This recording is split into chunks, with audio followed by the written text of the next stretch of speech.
반갑습니다. 페페 아빠입니다. 이번 영상 좀 급하게 좀 찍게 되었는데 어제도 커뮤니티에 올려드린 것처럼 빅쇼트의 원리.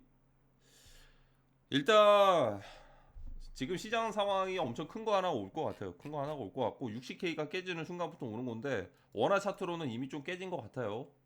알트코인들은 이미 좀 시작들 했었죠. 미리 3월 15일부터 2차 하락이 나오고 나서 반등이 올 수는 있겠는데 모르겠어요. 그게 마지막 반등일 수도 있으니까. 최종적인 장애 코인 시장의 추세는 모두가 끝났다. 거기다가 리플까지도 남아 있습니다. 지금 이렇게 눈치 없이 이렇게 있다가 리플 좀 이제 리플 혼자서 치고 나가는 그런 상승 사이클. 원래 같았으면 17년도와 21년도에는 그게 가능했었는데 지금은 기관 그때는 차이점이 뭐냐면 기관들이 빠졌습니다. 기관들이 빠져가지고 과연 이 사이클의 마지막 구간에 리플 코인이 갈지는 의문이에요. 왜냐면 이때부터 빠졌거든요. 이때부터 소송 진행하면서부터 기관들한테 리플 코인이 물량들을 못 팔았어요. 그러면 이때는 왜 올랐냐? 당연히 유동성 버블인 것도 있었고 미리 기관들한테 팔았던 것들은 기관들은 물량 정리들을 했겠죠. 불장 때. 근데 지금은 그런 마켓 메이커들이 다 빠졌습니다. 리플 쪽에서. 그러니까 리플 물량들을 기관들한테 팔 수도 없는 거고 그러면 기관들이 거래소나 이런 데서 아니면 뭐 이제 뭐 대형급 되는 이 장외 거래나 이런 것들을 매수를 해가지고 리플을 올리는 건데 당연히 리플사에서 직접 다이렉트로 팔았던 조건들보다는 굉장히 안 좋겠죠. 그러면 뭐다? 그냥 굳이 리플 말고 먹을 것들 많을 거 아니에요. 그거 같은 비용 써가지고 이렇게 기관들이나 이렇게 유동성을 공급을 할 거면 그쵸? 자, 근데 일단 비트코인이 9천만 원이 깨졌고 이제 그 월간 월봉이 바뀌기 직전의 상황인데 월봉이 바뀌고서 변동이 나올지 아니면 그냥 이번 주에 당장 한 4월 말 되기 전에 나올지 일단 세 가지가 겹칩니다. 세 가지가 그 흔히들 저희 한국에서 그 대형 그 기획사 있죠. 거기서도 뭐 다시 한번 이제 내일 또 한번 나와가지고 좀 브리핑 같은 거를 한다라고들 하고 그리고 CZ 바이낸스 창펑자오의 내일 선고가 있습니다. 이전에 바이낸스 CEO였기 때문에 분명히 크립토 시장은 어떠한 충격을 줄 수도 있어요. 뱅크먼 프리드와 좀 결이 좀 다를 수도 있지만 말이죠. 그리고 30일 오늘부터 좀 빠르면 오늘에서 내일부터 이제 홍콩 ETF 거래들이 시작이 되는데 이건 미국의 구조와 전혀 다르다라고 말씀을 드린 것 같고 아직까지 중국계 자본과 중국계 세력들이 이 ETF를 통해서 자금들이 유입될 가능성이 거의 안 보입니다.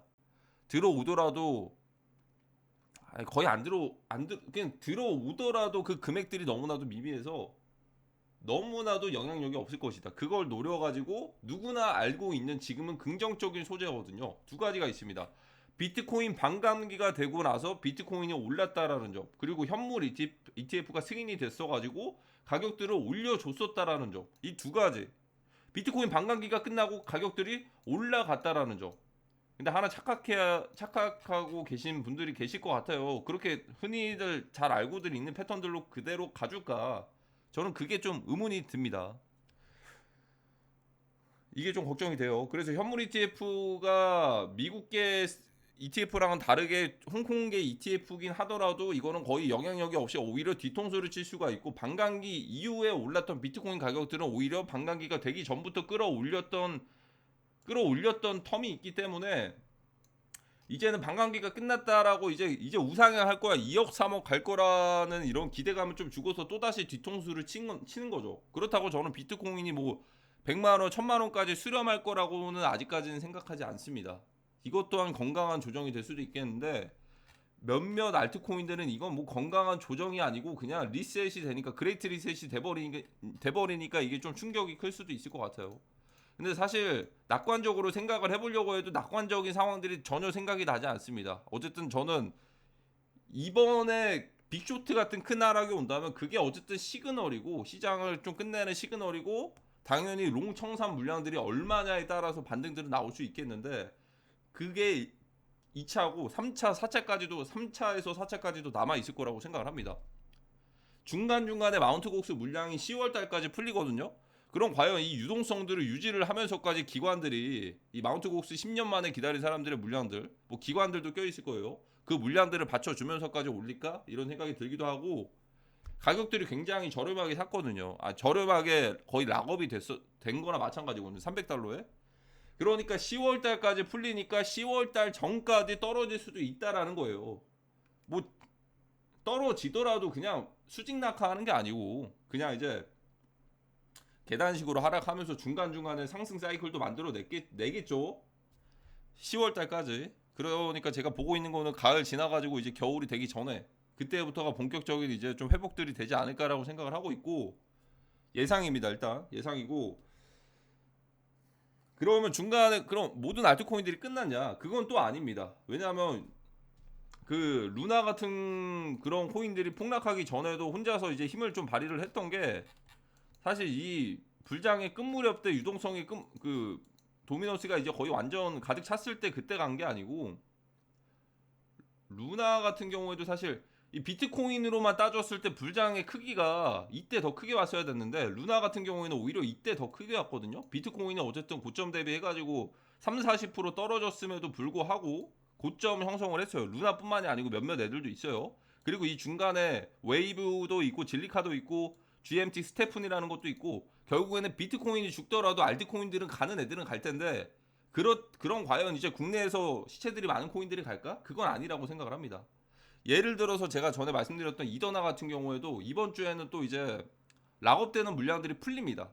걔네들도 이번에 만약에 비트코인 하락하면은 당연히 영향을 안 받을 수가 없어요. 영향을 당연히 받을 것이고, 그러면 공격을 받아버리고 나중에 한두 달 뒤에는 정고점을 뚫는 새로운 상승 사이클이 만들어지더라도 비트코인이 떨어지면 하락하는 걸 피할 수가 없을 거거든요. 그러니까 바닥 구간에서 더 매집들을 해가지고 이제 락업들 물량들이 풀리니까 이 텀이 유지가 된다고 하더라도 이제 오히려 루나 정고점은 이때 뚫었다.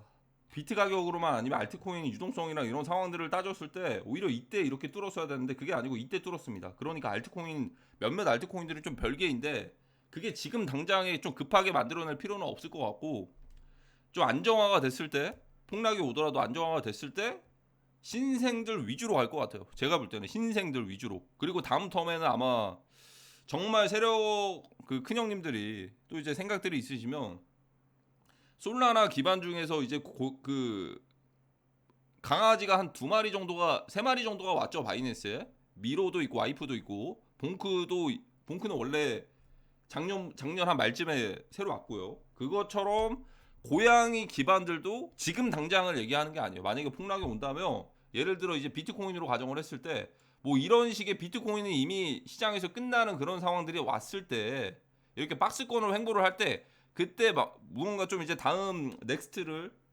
고양이 시즌으로 생각을 하고 있으면 당연히 바이낸스에도 한두 마리씩 계속 들어올 겁니다. 그러니까 고양이 솔라나 시즌이 아직은 완전히 끝났다라고 저도 생각이 안 드는 게, 그래도 고양이 솔라나들을 몇 마리를 좀 데려올 수도 있지 않을까. 근데 지금 당장 얘기가 아니에요. 왜냐면 바이비트 선물 상장이 되어 있으면 비트코인 떨어지면 걔네들도 다 같이 떨어져요. 얘네만 이제 디커플링 돼가지고 독보적으로 상승하는 건 정말 이례적이고 거의 불가능에 가깝습니다. 그러다 보니까 비트코인이 떨어지면 바이비트 선물 상장되어 있는 고양이들도 다 같이 떨어지는 것이고, 현물 또한 걔네들도 약간 좀 커플링으로 엮여 있는 애들이 있으면 이거 하락하는 것들이 쉽지가 않을 겁니다. 그러니까 지금의 난이도는 굉장히 최상급에 있다라고 생각을 하거든요. 왜 최상급에 있다라고 생각을 한다면 난이도가 굉장히 높아요. 왜냐하면 거대한 롱청산 물량을 거의 1조 가까이 되는 것들을 2번이나 청산을 시켰는데도 불구하고 시장이 회복을 못했다라는 건 그냥 시장은 아예 끝내버리겠다라는 것과 마찬가지입니다. 그러면 지금까지 이제 2차적인 폭락들이 안 나왔다라는 건 뭐냐면 이 공매수 물량들을 또다시 청산시키려고 또 모으는 거예요. 그리고 숏들은 이게 이 폭락이 아니구나 이렇게 좀 의심이 들게끔 시간을 그냥 이제 연장을 시킨 겁니다. 둘 다 좋죠. 롱 포지션들을 모아가지고 청산시키기 전에 물량들을 또다시 알트코인들 더 사라, 그 롱 포지션 진입해라, 이런 시간을 유예를 해주는 거고, 숏 포지션은 내가 가지고 있는 숏 포지션에 대한 이제 확신을 좀 이제 들지 못하게끔 계속 시간을 연장을 시키는 겁니다. 이게 고도의 전략일 수 있다. 폭락이 나오게 됐을 때 제가 말씀드리는 이런 상황이 고도의 전략일 수도 있습니다. 그렇다고 해서 모든 알트코인들이 끝났다 그건 아니고, 신생급들은 살아남을 수가 있고, 신생이라고 한다면 기준들을 따졌을 때 올해 최소한의 올해 1월달 이후에 출시된 애들은 지금 이제 하락에도 바이낸스 선물 상장들이 되어 있으며 가격들의 영향을 안 받을 수가 없거든요. 떨어지면 다 같이 떨어져요. 비트 떨어지면 그냥 다 같이 떨어지고 이거 피할 수가 없어요. 웬만하면 그 덱스에만 있는 민코인들이 아닌 이상 그 하락 과정을 겪고 나서 결국에는 올해 1월달 이후에 최소한의 출시된 애들은 다시 한 번에 회복할 수 있는 기회들이 있을 텐데 지금부터로 봤을 때는 좀 시간이 좀 소요가 될 수도 있다라는 겁니다. 바닥에서 다시 매집해가지고 새로운 상승 사이클을 만들어낼 수도 있겠죠. 마치 예전에 그 앱토스 같은 것처럼 앱토스 같은 경우에도 사실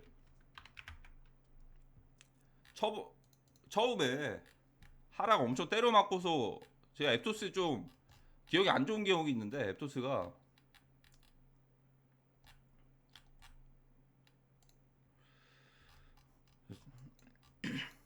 자 일단 이런 식으로 일단 랩토스도 초창기에 굉장히 많은 물량들을 빼면서 하락 사이클을 굉장히 크게 만들었습니다. 공교롭게도 이제 FTX 파산이랑 같이 이제 하락을 때려 맞아가지고 만들었는데 한 2달 정도 돼가지고 좀 회복을 했어요. 그리고 이제 이전의 고점들을 회복해가지고 상승을 해주는 새로운 상승 사이클을 만들어냈습니다. 이게 좀 비슷한 결이 이더나가 그렇게 될 수가 있어요. 이거 만약에 하락하는 거 그대로 맞게 되면은 이렇게 될 수도 있다.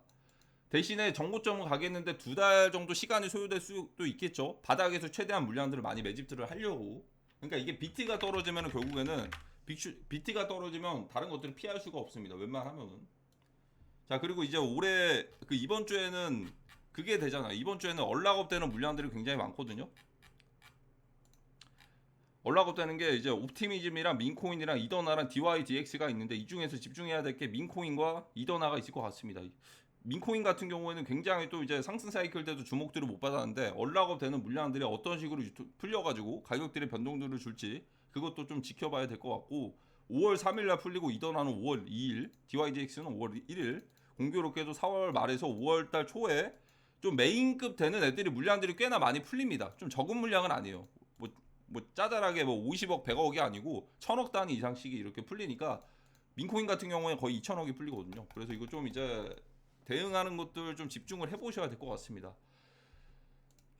일단은 제가 그래서 마지막으로 좀 비교 차트를 좀 설명드리면 다다음 영상 때는 일단 차인 그 중국 쪽에서 민코인들을 어떻게들 이제 대응을 하고 있고 이런 것들을 좀 이제 말씀을 드리려고 하는데 특히나 중국의 가장 큰 채널이 이제 웨이보죠. 한국에는 네이버가 있으면 외국에는 구글이 있으면 미국에는 구글이 있으면 중국에는 웨이보가 있죠. 거기에서 어떤 동향들로 흘러가는지를 좀 살짝 좀 이제 분석을 해보도록 하겠습니다. 다다음 영상 때. 자 일단은 루나 같은 그런 폭락을 경험했던 코인들도 사실상 보시면은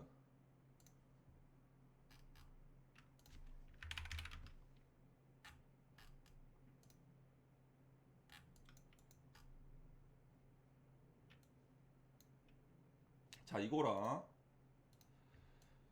루나가 어쨌든 정고점을 뚫었던 게 하락하는 거는 그대로 맞았거든요. 그대로 때려 맞고서 2월달, 8월달에 오히려 정고점을 뚫었어요. 뭐 이게 루나만을 얘기하는 게 아니고 그러니까 좀 신생급 코인들 이제 거대한 기관들이 뒤에 있는 이제 마켓 메이커들이 뒤에 있는 사람들은 만회할 수 있도록 더 큰 사이클을 한 번 더 만들어낼 수도 있다라는 거죠. 신생급입니다. 신생급. 저때 당시에는 루나가 좀 주목을 USTC 때문에 받기는 했는데 자 2, 3월 이런 식으로 비트코인이 결국에는 6만 달러에서 3만 달러까지 떨어졌음에도 불구하고 비트 반등은 이렇게 적죠. 비트 반등은 적고 전체적인 알트코인들이 끝났는데 루나랑 EGLD인가 뭐 몇몇 애들은 좀 이전의 고점들 뚫으면서 GMT도 이때부터 스테픈도 이때 시작이 됐고 스테픈 같은 경우는 신생 메타나 마찬가지였죠. P2E를 넘어서서 이제 M2E, 무브 투원 그런 것들처럼 새로운 메타들이 같이 이제 편승을 해가지고 예상되는 시기가 5월달이나 6월달, 6월달, 6, 7월달에는 그렇게 좀 사이클들을 만들어낼 수 있을 것 같다라는 생각이 들고 비트코인이 하락하더라도 비트코인은 회복을 못하더라도 알트코인 몇몇 애들은 갈 수도 있다. 근데 지금 당장이 아니고 이 기간까지가 좀 걸렸습니다. 이 기간까지가 최소 어쨌든 루나 바닥 찍고서 2차 상승 사이클 만들 때까지도 3주가 걸렸으니까 굳이 그렇게 급하게 만들어 내지는 않을 거라고 생각이 들고, 이게 별개다. 그러니까 이게 신생급들은 시체들이 좀 적은 애들은 새로운 사이클을 만들어서 갈 수도 있는 건데, 이미 이제 시체들이 많고 신규 유입들이 많은 코인들은 사실상 이제 굳이 따지자면 롱 청산 물량이 압도적으로 많아가지고 그런 것들 이제 다 털어내고 반등들 나오는 것들 몇몇 애들 빼고는 사실 좀 이게 새로운 3차 사이클까지 만들어 내가지고 이어지는 것들까지는 예상이 아직까지는 안 됩니다. 아직까지 안 되는 게,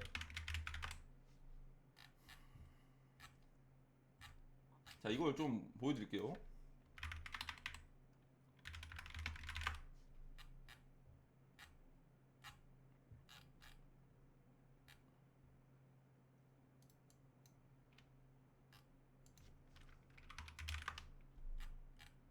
한국이 세계 2위입니다. KRW가.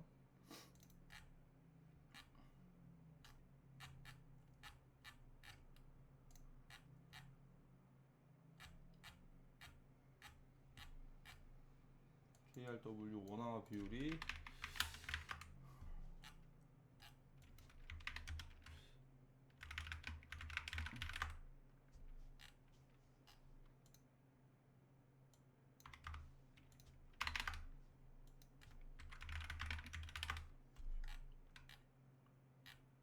이거 왜 안 뜨지?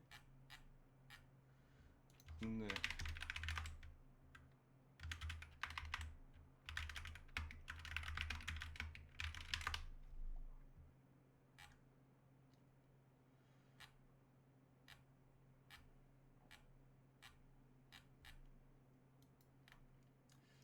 자, 어쨌든 좀 찾기가 좀 힘드네요. 어쨌든 전 세계에서, 여기 있다, 여기 있다. 전 세계에서 2위, 전 세계에서 2위라고 합니다. 2위. 보유량이 2위고 거래량도 2위고 그만큼 관심들이 많으니까 국내에서 많이 묻었던 그 코인들이 그렇게 크게 긍정적일 거라고 생각이 들지 않고, 이 움직임들이 시작이 됐던 게 3월 10일부터 국내 대다수의 사람들이 이제 약간 좀 투표식으로 진행을 했는데, 이게 표본 자체가, 이 비율 자체가 굉장히 좀 이제 적어요. 적긴 한데 심리가 이런 거예요. 비트코인 1억 가는 것들 타이밍 놓쳤으니까 알트코인들을 많이 담았단 말이죠. 3월 10일부터. 그 전부터도 담았을 수도 있지만 뭐 시바나 그때부터 좀 올랐었으니까. 그러다 보니까 걔네들은 완전 몰빵식은 아니더라도 알트코인들이 조금 더 매력적이라고 해가지고 3월 10일부터 담았을 텐데, 3월 10일부터 시작을 해가지고 3월 15일부터 이제 BSV, 그때 제가 좀 선언을 했잖아요. 시즌 거의 끝 무렵에 있다. 그때부터 시작을 해서 갑자기 이제 시장이 좀 이제 하락을 하기 시작을 했죠.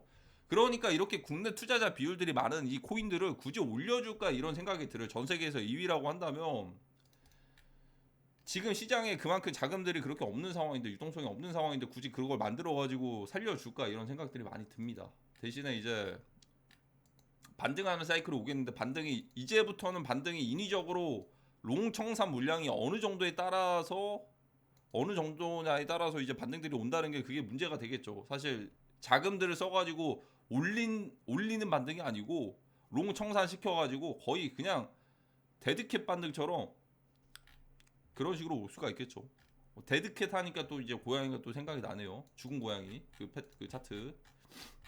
자, 어쨌든 좀 위험합니다. 전부터도 말씀드렸는데, 빅쇼트 전에 그 사이클이라고 말씀드렸는데, 비트코인이 떨어지면 다 같이 움직임을 피할 수가 없어요. 비트 떨어지면 그냥 다 떨어집니다. 그러니까 비트 떨어지면 바이비트나 바이낸스에 선물 상장된 애들은 다 같이 떨어집니다.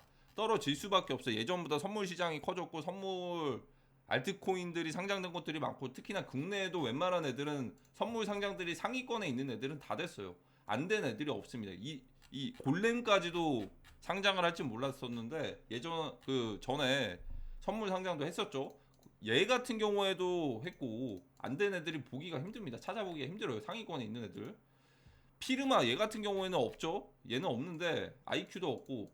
그러니까 안 된 애들은 오히려 저는 상장 폐지가 될 수도 있다라고까지 열어두고 있어요. 선물 상장까지 안 된 애들은 오히려. 그래가지고 좀 이제 웬만하면 좀 찾기가 힘들고, 좀 다가오는 변수들이 사실 CX장에서는 굉장히 큰 게 많은 것 같습니다. 그래도 현금화를 해주셨고 최소한의 리스크 관리들을 하셨으면 정말 좀 도움이 되셨을 겁니다. 일단은 마이너스 50% 피하신 거잖아요.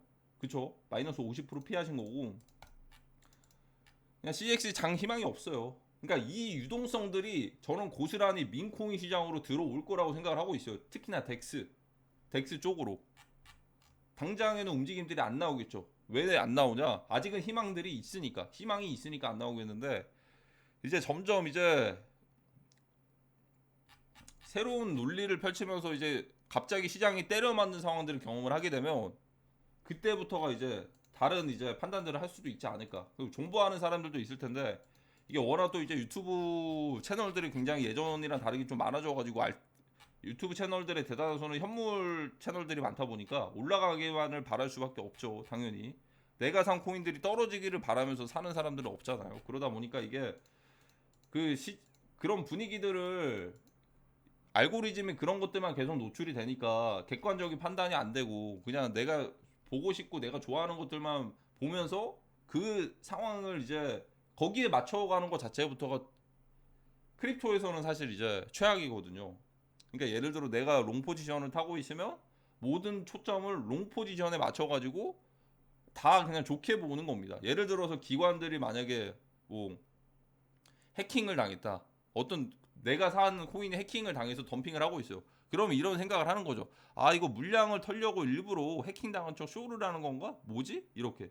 그러니까 그 자체만으로 진짜 해킹을 당해서 물량들이 덤핑되는 거면 안 좋은 건데, 그러니까 모든 상황들 자체를 좋은 쪽으로 끼워 맞추는 거다. 근데 페페 아빠 채널의 특성상 제가 뭐 막 이런 댓글들도 좀 있거든요. 뭐 쇼 잡았으니까 또 이제 떨어지는 것만 예상을 하냐. 아, 제가 그런 적 있나요? 저 유연하게 굉장히 좀 이제 잘 관점들을 말을 하는 것 같은데? 그러니까 어디서도 그런, 그러니까 갑자기 지나가다가 알고리즘 떠가지고 지나가는 영상 보고서 하락하는 거 보고서 그냥 모든 유튜버들을 그냥 쇼충이로 만들어 버리는 것 같아요. 근데 저는 제 스타일상 지금까지 작년부터 보셨던 분들은 아시겠지만 좀 관점들이 좀 고점 구간에서는 좀 바뀐 적은 있어요. 왜냐하면 정말 애매하니까 2차 사이클로 갈 수도 있었던 구간이고 그대로 폭락할 수도 있었던 구간이니까 그쪽에서는 이제 어깨 구간에서는 좀 이제 변동들이 된 건 있는데 저는 정말 유연하게 올해 두 번 정도 터닝 포인트라고 한다면 좀 변곡점이라고 한다면 2월 달에 이제 사이클 예상을 정확하게 한 거랑 그리고 3월 15일에 뒤늦게라도 3월 15일에 대폭락장의 시작이 될 거, 아, 너무 빠르게죠. 대폭락장의 시작이 될 수도 있다. 그거 그냥 그대로 대응하셔가지고 지금 손해보신 분들이 하나도 없으실 거예요. 제가 볼 때는. 댓글들을 그러니까 잘들 달아주시는 것 같고, 클럽분들도 마찬가지고, 조금의 욕심들을 버렸더라면, 어깨라는 그것들을 버렸더라면, 뭐 자질구레한 말 약간 좀 변동들 보고서 뽐으로 안 느끼시고 그냥 시장을 그냥 떠나셨더라면 최소한의 50% 손실들을 피할 수가 있었다. 최소한의 50%다 그냥 웬만하면 다 50%입니다. 어쨌든 제가 말씀드리고 싶은 건 시즌 2는 있는데 시즌 2는 지금은 아니다. CX는 물러나 있어. 그거죠. 어쨌든 덱스가 저는 다가올 것들은 덱스가 주목을 받을 거라 생각을 하니까 일단 제 생각이고 여기에 대해서 이 중국의 동향들도 차이나 머니들의 동향들도 굉장히 중요하겠죠. 다다음 영상 때 한번 다뤄보도록 하겠습니다. 좋아요가 300개가 넘으면 다뤄볼게요. 그거는 굉장히 중요한 저만의 분석 방식을 다 오픈을 하는 거기 때문에 어차피 그게 이제 시간들이 좀 지났으니까 제가 온체인 데이터만 분석을 하는 게 아니거든요. 여러 가지 커뮤니티 동향도 살피고 국내 커뮤니티 동향도 살피고 그 중국 쪽도 살피고 미국 쪽도 살핍니다. 총 3개. 일본 쪽은 완전 배제를 했어요. 일본은 배제를 하고 중국이랑 한국이랑 미국 그 중에서 중국 쪽에서 굉장한 흐름들을 좀 발견했거든요. 좋아요 300개가 넘으면 그때 한번 다다음 영상 때 시장이 좀 안정화가 됐을 때 시장 안정화되고서 좀 이제 좀 변동들 없고 박스권으로 유지가 될 때 그때 한번 좀 올려보도록 하겠습니다. 그러면 대응들 잘 하시길 바라겠습니다. 정말 위험할 수도 있는 구간들이 다가올 수가 있습니다. 이번 영상은 여기까지 하도록 하겠습니다. 좋아요 댓글 한 번씩 부탁드립니다.